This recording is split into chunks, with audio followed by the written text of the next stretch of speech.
Welcome back to the channel. Hopefully everybody's doing okay. We're on our way to fit a boiler today. I've not actually looked at this job. My service engineer's been out and he's capped the gas off because it was dangerous. It's an old Potterton Suprema in a garage, so it should be fairly straightforward. He says the controls are all up to date. We've just got to pop some TRVs on the system, give it a flush, and then we've got to get a condensate into a gully. The gas is already 22mm to the boiler by all accounts, so yeah, it should be a fairly straightforward one. We'll go and have a look at it. We'll get loaded up.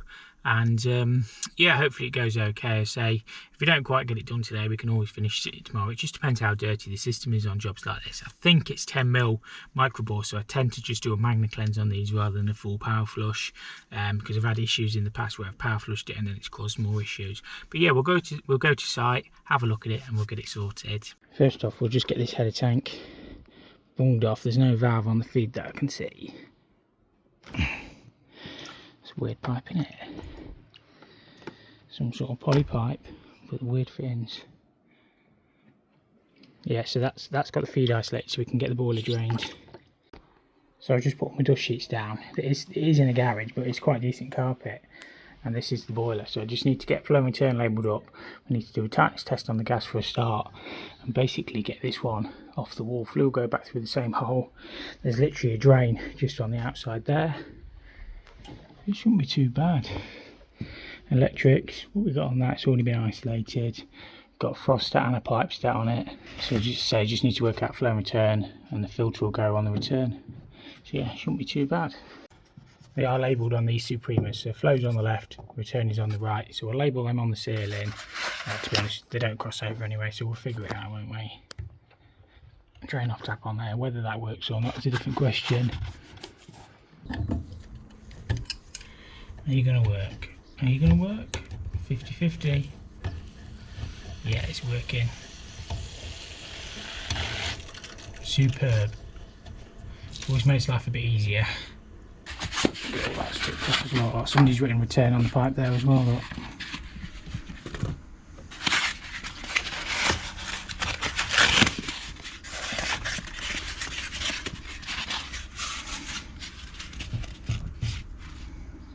All these are like just push fit fittings. I wouldn't have used them that close to the boiler, but they have. We'll probably cut them off up here and then replace from that point. So what this is a pipe stat. This just works in conjunction with the frost thermostat. It brings the boiler on if the temperature drops too low. So we'll install that back at the end. Sometimes if you get a problem with the heating running all the time, it can be the frost stat keeping it on. Sometimes you can get caught out with two ports. But if it's, yeah, you think it's a 2-port, and then you'll find a frost stat in the garage keeping the heating on all the time. These were good boilers in the day, to be honest with you.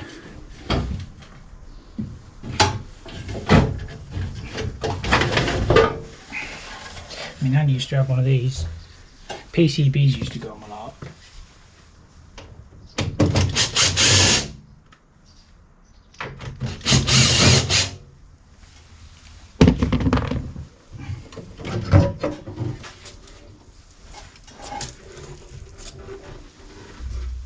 We need to do safe isolation in here. I've isolated the power up in the airing cupboard as well, but we've got a live, earth, neutral, and then we've got a switch live. We're putting a Baxi 816 in, so we don't actually need a pump live on this, so it saves getting the cable back to the airing cupboard.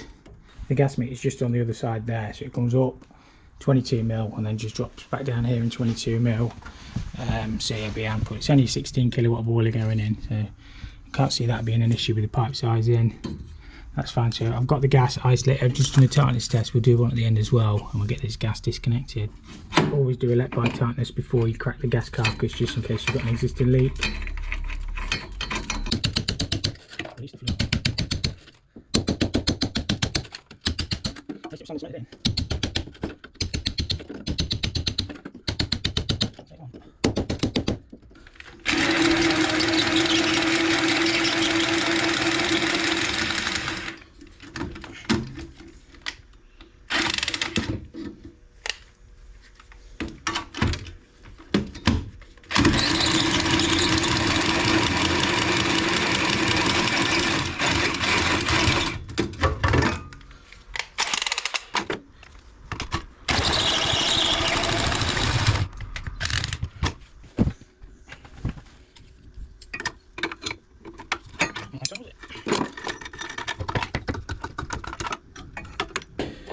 See if I can disconnect this flue. It don't want to have it at the minute. Oh, that just sheared that one off on it. It's probably stuck in my bit now. That's good, isn't it?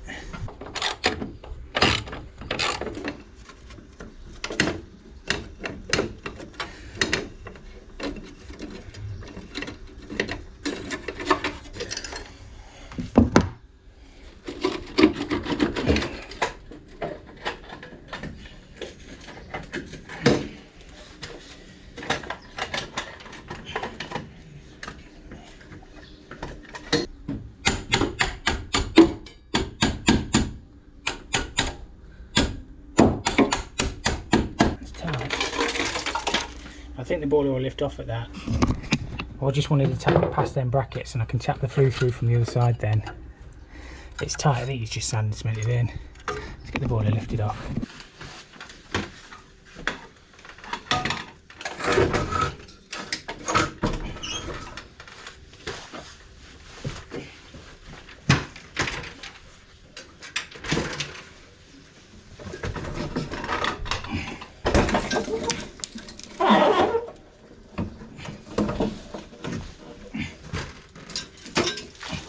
Nearly used 3 screws, look. I think we'll put a few more than 3 and it never fell off there, did it? We'll give it a good whack from the other side and it's come out. We should be able to reuse that hole, no problem. I think it's big enough to get a fall on it as well. So we'll get the template on the wall and we'll get the boiler mounted. What I always do with these is just cut around my template for my flue. You can rear flue these, but we're not on this one, we're just going to use a standard flue. And then we can set this up on the wall so we know our flue will fall dead centre of the existing hole.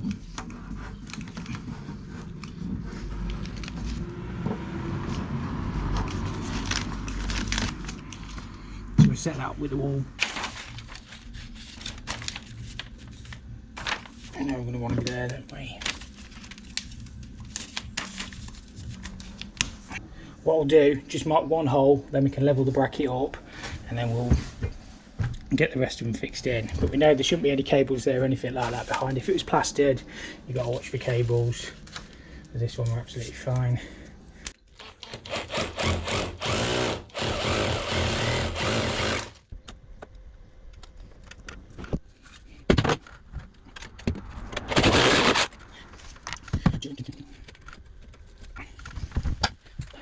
Level.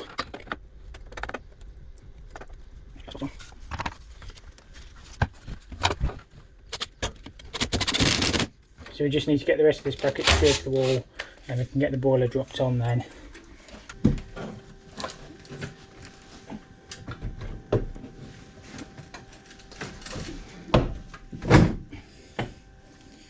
Boiler is on the wall, so probably make sure the flue's okay. We'll get the flow return connected in and we'll get that gas connected in as well.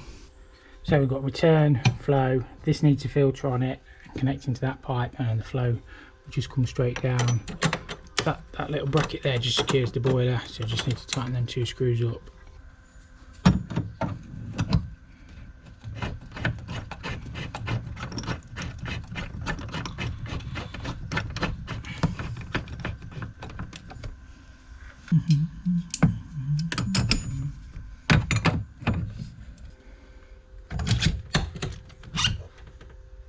I think we're just going to do the flow like that with 245s. I mean, there's only so much you can do with the pipe work. We can't alter it above, well, not easily and not practically. So we're just going to literally step the return behind, I think that'll look fine, and then we'll lag it up. Just get that pressed in now.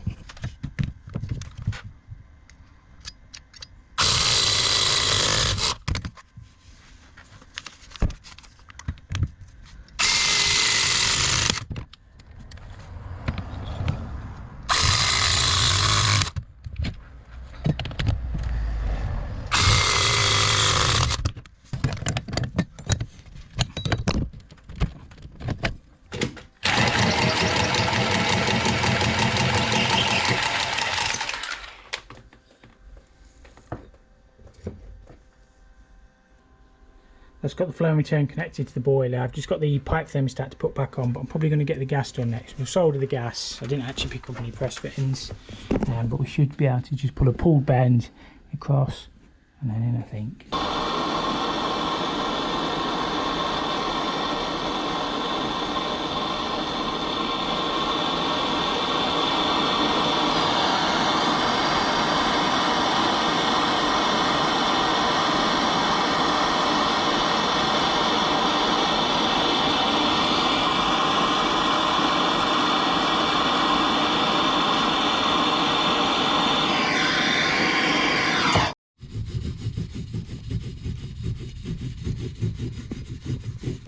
What I've done is just use one socket and one pulled bend and then into this elbow here to connect onto the boiler. The reason you use a pull bend on gas where you can, just less restriction.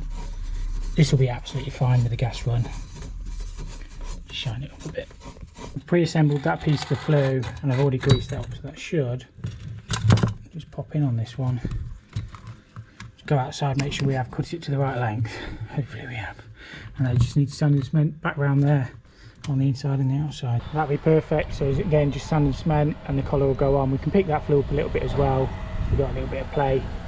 I've just put the securing screws in the flue as well. Baxi say as long as you get 2 in this, you don't necessarily have to go opposite as long as you've got 2 in. So I'll put one through that side, one in the top, and then the longer ones go in this side, so it's all nice and solid. With this condense, we're just going to drop it down as low as we can on the inside, and then literally the drain is pretty much just off centre of the flue, so we can just drop it straight through there. We're dead lucky on this one. Might as well have it level coming down, haven't we? Pop a few clips on this. We'll just run 21.5 down to here, then we'll take 1.25 inches through the wall and lag it where it goes into the drain, and we'll take it below the gully as well. I'm going to get into a bit of a grey area here with the condense. We're doing pretty much this, where we come in through the wall straight into a gully. Nowhere in these instructions does it say it needs to be lagged through the wall. You do see people using the condensate kits, but I've never seen one freeze in the wall. I mean, whether we're in a bit of a warmer climate, obviously than like the north of Scotland, but it just shows it lagged on the outside. So it says minimum 1.25 inches through the wall, which we're going to do, and then lagged on the outside. All of the pictures just show it lagged on the outside. That's into a soakaway, that's into a gully, which is pretty much what we're going to do. So we're going to come down, increase the pipe size as they've shown, and just lag it on the outside, and then we're going to terminate it below the gully. That's how I've always done these, and I've never been back to one freezing up. I mean, I'm not saying it would never ever freeze up, but it's how manufacturer's instructions show it. I mean, the one I put in at my dad's house, oh, when was it, 2007, 2008? It's just 21.5 going straight through the wall into the gully, and it's never ever frozen up. Even during the beast from the east, it never froze up. So I know you have got to be careful with condenses, but follow manufacturer's instructions. Obviously be sensible and you shouldn't have a problem. I think it's getting that vertical drop. I think if you've got a long horizontal run, that's when it's going to freeze up. I know people have been picked up on the gas safe inspections for not lagging the pipes through the wall. People have messaged me. But manufacturer's instructions override gas regulations. So as long as you've got, which you should have, the manufacturer's instructions to hand, obviously when you've got your gas safe inspection, just have to show them that, say look, it doesn't show it lag through the wall, and then you know you can't argue with that. It's written down in black and white.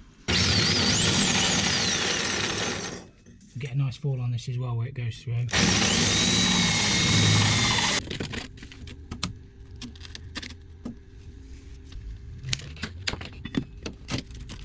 We'll have this inside just because we're in a garage. Put a breakpoint down in case you want to disconnect it as well. When you're doing these TRVs and your carpet's immaculate, tuck your carpet protector up the wall, and then it gives you some protection. We'll put a dust sheet down on top as well, just in case you spill anything. So we've got 3 layers. We've got carpet protector, dust sheet, and then the towel. I just popped to my supplier to pick up some new stem elbows because the old nuts don't fit, and I thought trying to cut them off was a nightmare. Trying to get that old nut off out of plastic, so it's just easier to swap it out, and then we can just put the new nut on and then put the valve back in. They just pull off, and we should just be able to push the new one back on. It has got an insert in there, so I'll push on there, and then we can just put the new tail in, new nut on olive, job done. I maybe could have cut through that nut and tried to get it off, but anyway, I've swapped the stem elbow, so it's got a new O-ring and everything in there. Shouldn't be an issue. It looks like it's had a little leak on that one. Time is 1:10. I've got all the heating filled up now. I'm going to get my magnet cleanse connected on this. All the TRVs are done, and then we just need to get it wired as well. It should be fairly straightforward. It comes on a pre-wired flex, so I can clip that back. I might even pick some chunking up for that as well, just to tidy that up. And then we just need to get these pipes lagged. So yeah, stop waffling, get the magnet cleanse in and get this wired up. Just got my magnet cleanse bolted onto the system. The reason I don't do a full power flush on microbore, I find it can cause more trouble than enough. So we'll clean the header tank out, and we'll just go around and agitate one radiator at a time. Now we've got TRVs in them all, it makes it a lot easier to turn on and off. These are a bit of a pain. I think these should be a bit quicker to get on. And then cam locks should be like the ones they are at the top. I've just filled that full of cleaner, so what I'll do is let that circulate, let it get hot, then we'll drain it back down again, and then we'll fill it full of inhibitor. I don't think there'll be much in this system. Microbore plastic systems tend not to be too bad. They either work or they're blocked. You see it filling up, look, the bubbles. Sometimes on a vented system you're better off just crack the lids.